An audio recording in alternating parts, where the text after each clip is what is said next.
Salam sukses, salam keren. Assalamualaikum warahmatullahi wabarakatuh. Selamat datang di DP2 KBP 3 Kabupaten Halmahera Tengah, bidang pengendalian penduduk, penyuluhan dan penggerakan. Dan kali ini kita akan bahas tentang pendidikan kependudukan. Apa itu pendidikan kependudukan? Pendidikan atau edukasi yang berwawasan kependudukan untuk menyelesaikan masalah-masalah kependudukan yang ada di Indonesia saat ini, yang secara tidak sadar sudah banyak masalah yang bukan masalah-masalah tertentu.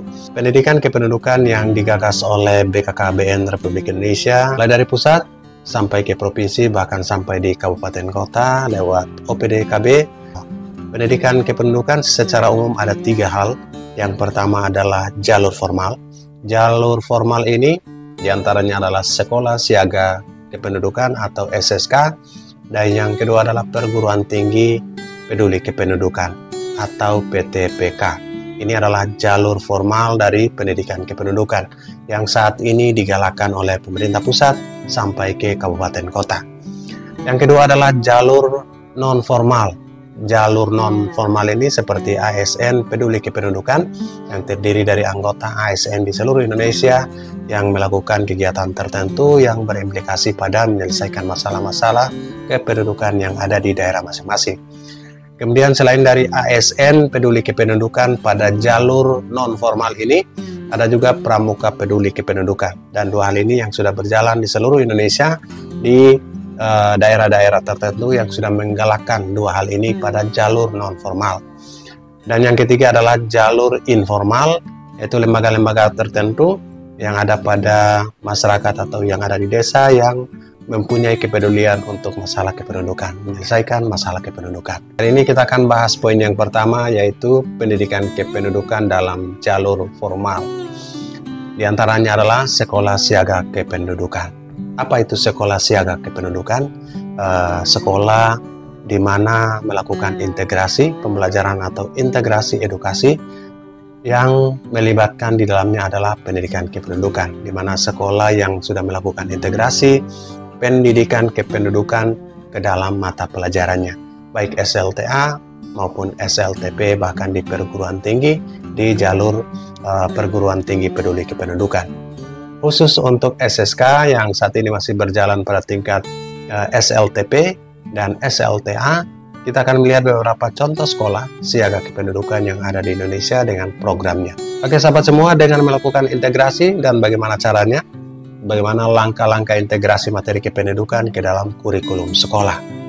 Ada beberapa langkah dalam mengintegrasikan materi kependudukan ke dalam kurikulum sekolah. Adapun langkah-langkahnya, yang pertama adalah menganalisis materi kependudukan dengan materi pelajaran. Jadi setiap materi pelajaran yang mau diintegrasikan dengan materi kependudukan perlu dilakukan analisis agar pas sesuai dengan materi yang akan disampaikan. Menganalisis materi kependudukan dengan materi pelajaran.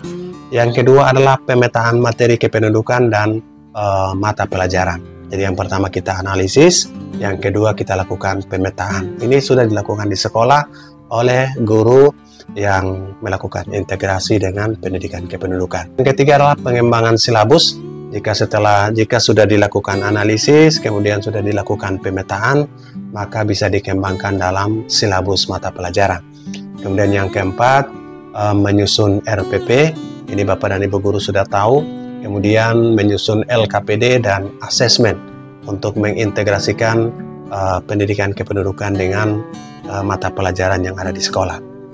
Contoh pengintegrasian materi sekolah siaga kependudukan ke dalam mata pelajaran, misalnya ke dalam mata pelajaran geografi, ataupun PPKN, ataupun di biologi, bahkan di matematika. Salah satu contoh analisis materi kependudukan dengan mata pelajaran, materi pelajaran misalkan tentang dinamika penduduk, maka materi kependudukan adalah usia perkawinan. Dinamika penduduk ini ada pada mata pelajaran geografi.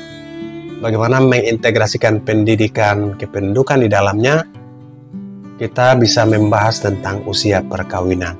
Usia perkawinan yang muda bisa menimbulkan masalah kependudukan. Ini masuk ke dalam materi pendidikan kependudukan. Oke, materi pelajaran dinamika penduduk di dalam mata pelajaran geografi. Kemudian materi kependudukan, topiknya tentang usia perkawinan. Ini salah satu contoh. Kemudian pemetaan materi kependudukan dan mata pelajaran. Memasukkan materi kependudukan tentang usia perkawinan ke mata pelajaran dinamika penduduk tersebut. Jadi antara kedua terdapat materi yang berkesinambungan, bukan membuat mata pelajaran baru atau materi baru. Oke, itu salah satu contoh pemetaan materi kependudukan dan materi pelajaran. Yang ketiga, pengembangan silabus. Silabus yang memuat materi mata pelajaran tersebut yang dikembangkan dengan menambahkan materi kependudukan. Ini pengembangan silabusnya dalam penyusunan RPP, LKPD, dan asesmen. Contohnya, siswa diajak ke lapangan dengan pembelajaran lapangan.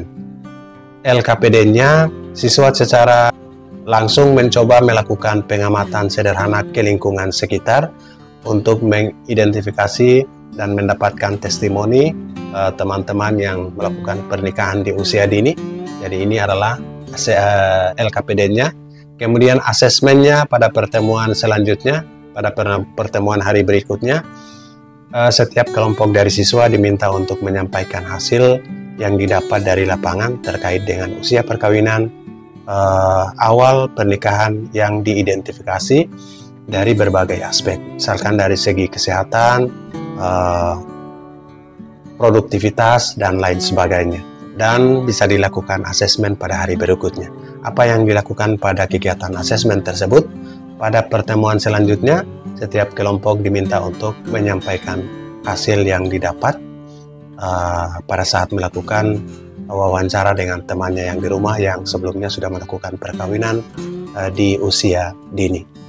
Oke, itu adalah salah satu contoh integrasi antara mata pelajaran dengan pendidikan kependudukan yang tidak merubah mata pelajaran tersebut, hanya integrasi dengan wawasan kependudukan agar siswa dan siswi sebagai generasi penerus atau sebagai generasi muda atau sebagai calon ayah dan calon ibu ini sudah siap dan bisa melihat perkembangan secara nyata dalam mengatasi masalah-masalah kependudukan dari dirinya sendiri. Di materi yang berikut kita akan bahas tentang perguruan tinggi peduli kependudukan, bahkan jalur non-formal dan informal. Semoga bermanfaat. Salam sukses. Assalamualaikum warahmatullahi wabarakatuh.